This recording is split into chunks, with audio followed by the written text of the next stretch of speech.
Hello Rockstar Parents! Welcome to our Rockstar Parents community where it's all about us raising happy and confident children together. So in this video I'm actually going to do a very brutally honest Q&A.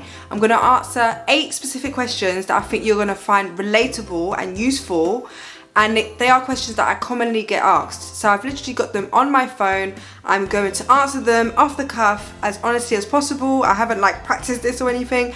I know what the questions are, but I just want to share them with you so that you can feel like, oh, I'm not the only one going through this, or oh, that was useful. Oh, I didn't know that. So this is useful if you are a parent or thinking about being a parent. So let me just dive in straight in. The first question is, how do you know when you're ready to have kids? So I feel, in my opinion, that there never really is the right time to have children.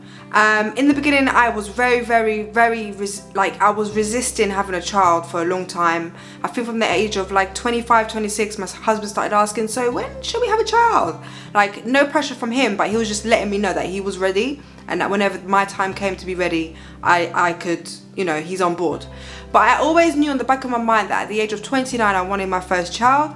And thankfully I did. So we weren't necessarily financially blooming or living in, our ideal house or anything like that. But I just felt like it was time. So I feel like, to answer that question, you'll know that yes, you don't have everything lined up, everything is perfect, because I don't even think that's even possible when you're thinking about having a child. But you'll feel it in yourself that you're ready, and that's when you should go for it. So I hope that answers your question. Go with your feeling, your gut feeling, because I just feel that not all the ducks will be lined up in your life, and we're not getting any younger, us ladies, right? So just do it when you feel it's right for you, and so long as you don't feel pressured by anyone else, like family, friends, society, do it when it feels right. So the next question is, how do you feel about your body after having a baby? Well, I've always had issues with my body about when it comes to self-esteem. Certain areas of my body I've never felt very comfortable with, but since having a child I feel more in tune with my body, so I'm more in awe of what my body is capable of. So I found it so amazing whilst I was pregnant that my body can actually carry a baby, form a baby, grow a baby. So I was beginning to feel more and more connected to my body. And then after having her, I was just too busy, looking after her, nurturing her, keeping her alive when she was newborn, to really think about my body. But right now that she's a bit older and I've got more time to focus on me, I feel more in tune and more patient with myself when it comes to losing any of the belly fat that I need to lose, or I don't really have any stretch marks, but I just feel like I do things intentionally to feel more comfortable with my body. So I'll leave a link to a video that I did about how to fall in love with your body again. And basically it's simple tools that you can use in your day-to-day to reconnect with your body. Because I think that it all comes to self-love. When we want to transform or fall in love with our bodies again, or enjoy our bodies again, it's all about learning to love our bodies, and that can take a lot of time. But I would wake up not every morning, but whenever I can, I'll wake up, have a shower, put lotion on, and I wouldn't just do it like absent-mindedly, but I would actually take my time and look and actually do a lot of mindfulness around it, and just kind of look at my skin and intentionally cream my hands and my body, my legs, and really kind of look at my body and enjoy it. It sounds a bit weird, it sounds a bit trivial, but it actually helps me connect to my body more and enjoy my body more for the way it is now. And then the more you can do that, the more you'll be like, okay, great, I'm enjoying my body, I'm connecting with my body, and now I'm ready to do the exercise or go on a positive diet, a healthier diet. And you feel more energized, and it's more positively motivated, rather than, oh, I hate my body, I'm so depressed, I hate it. You're not going to feel motivated to change it, to get healthier, or to change your body in any way. You're just going to probably have experienced the yo-yo effect where you lose weight and then you put it back on. So it's those little things, but I'll leave the link to the video, so check that one out. So next question is question number 3. How has your marriage changed since having a baby? Gosh, it's changed quite a bit. So before we had a baby, we had a lot of time for us. We could go out lots. We went to the theatres, we went to see shows, we went to see friends. We had more of a social life. I was able to do more of what I wanted to do, obviously. I was going to loads of social events, networking events, personal development events. My husband was doing his thing, he was socializing more, we were spending a lot more time together. But now since we've had a baby, it's kind of turned upside down, as you can imagine. There isn't much time for us, but we are still very conscious that we need to make us time. So once our baby's in bed, because she sleeps a lot better now at night, we tend to watch a movie, or we just sit down and chat, or we go out as well with our child to the coffee shop and just have really lovely, meaningful conversations. So we are very conscious of this is a temporary situation whilst our baby is young, that we're putting our relationship as a second priority at the moment, because our baby, she's only 15 months. She requires a lot of attention, obviously, at that age, but we know that it's temporary. So long as you and your partner speak about this and how you're feeling about the lack of time that you have together, you share how you're feeling about it, and then both know and reassure each other that it's just temporary, that your children will get older and they will become more independent and you will be able to prioritize you guys again, then you'll find ways to make it work. So it's just about being adaptable and knowing that it's not forever. It's just a phase, it's just a chapter, and then you can always rekindle your relationship as soon as the timing is right.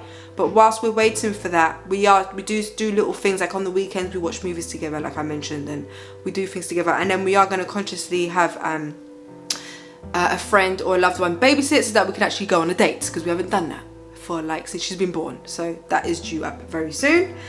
And also the next question number 4. As a confidence coach, how do you remain confident? Well, it may appear that in these videos I come across as confident. I just go out there and you're probably like, oh my gosh, she's so confident in her videos. But confidence is a skill, this is what I want you to understand. Confidence is a skill that we can all learn. So I might be confident in delivering videos and delivering presentations and live events, right? I love that stuff. But I'm not necessarily very confident at, for example, asking people to subscribe to my channel when I see them on the street, or when I see a friend. Like, I can get very oh, right? I'm not confident in all areas of my life. So, because I know that I can learn how to become confident in those areas, it's a skill that we can all adopt. So the way that I do that, the way that I remain confident, is to challenge my limiting beliefs. So if I say to myself, oh, I could never achieve this goal over here, it's too big, I'm definitely not good enough to do that. Instead of taking that as truth, I would challenge that belief. Like, where does that belief come from? Why do I feel I can't achieve that? Does it come from a past experience that I had when I was young, when I was told that I couldn't achieve anything, or was I bullied at some point, or is there any trauma that I need to deal with? I literally challenge my limiting beliefs, because the trap that we go through, a lot of us, is that we take our limiting beliefs as truth and we never ever challenge them. I have a friend who's so talented, she's so amazing. She's really good at designing clothes. And I said to her, look girl, you need to literally do a workshop or something, or have a YouTube channel and just share your knowledge, because you're amazing. And she keeps saying, oh no, I don't have the confidence for that, I could never do that. And for her, it's reality. She doesn't challenge it. So because of that, her talents are not being exposed and shared with the world, at least not yet, right? I'm working on it. But that's it. When we take our limiting beliefs as face value, it really creates, imagine jail cells. Imagine you're in a jail cell and you can't see any way out. You literally believe it's the truth. But because I challenge my limiting beliefs on an ongoing basis, I constantly work on myself, I'm able to actually break some of those barriers and actually go and take action. So it's all about feeling the fear and doing it anyway. So I would go ahead and ask people to subscribe, even though I feel uncomfortable or shy, right? I would ask people, I would speak to people, I would network with people, and I would feel the fear and do it anyway. So the more we do that, the more we build up the skill of self-confidence. So the next question is, and let me know if you want me to do a video on that, because I could do a separate video going diving deeper a little bit more about how we can upskill ourselves and be more confident. The next question is, how do you raise your child to be confident?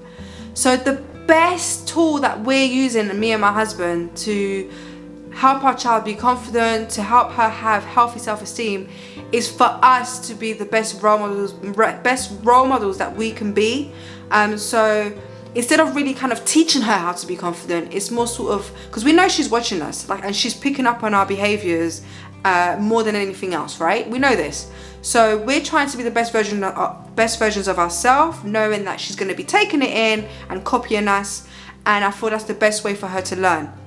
So I want her to know what my strengths are, and I also want her to know what my weaknesses are. I'm going to share that with her and own up to them, and let her know that it's okay to have weaknesses, that we're not meant to be perfect, and to kind of allow those weaknesses to help us grow and, you know, nurture those weaknesses and enhance our strengths. So we're just, whenever she sees me working on myself, meditating, exercising, eating well, speaking to people with respect and with love, she's taking that all in, and that's helping her to become her best version as well. So it's all through being the best role model we can be, really, without trying to be perfect in any way.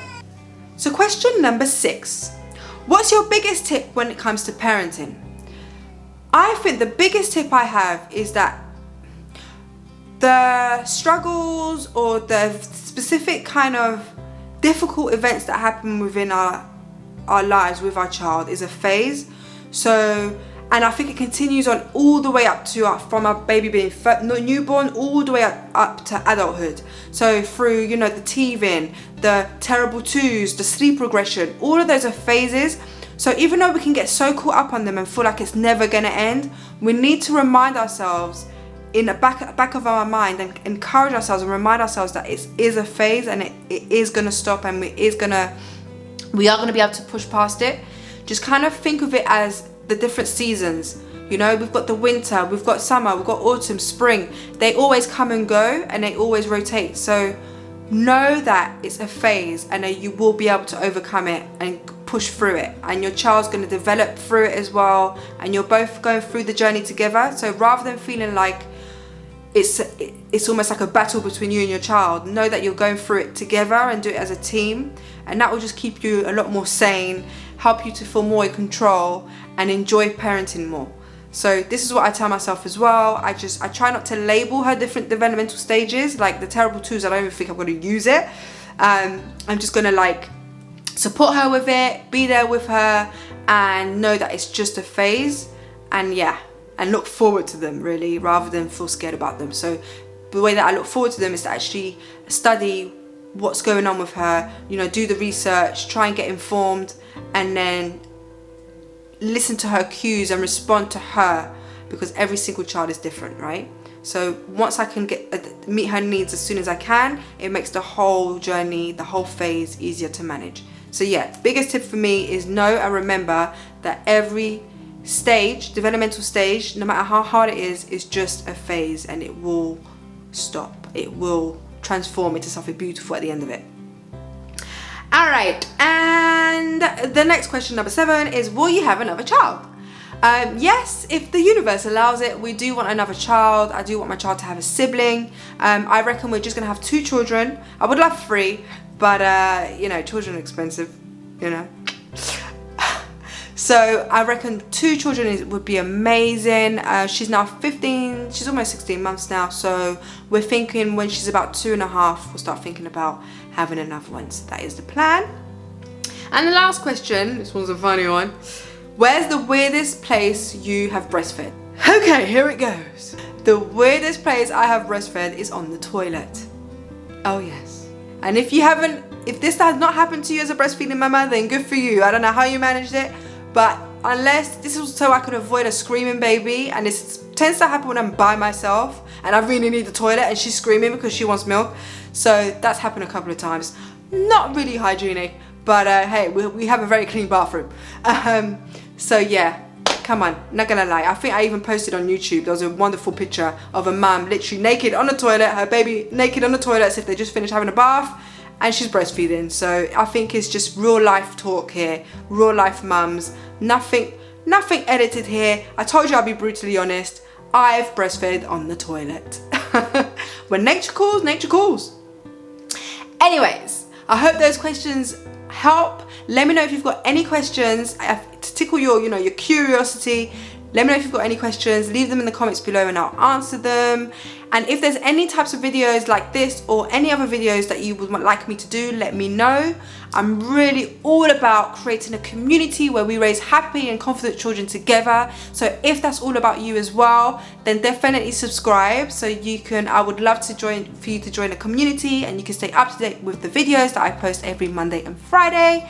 And also follow me on Instagram because every week I'll be sharing some easy hacks, easy parenting hacks, easy life hacks that you can do to make your life easier, right? We all want that in our lives. So definitely follow me on Instagram for some inspiration and some love on that side. Thank you so much for watching. Have an awesome day and happy parenting.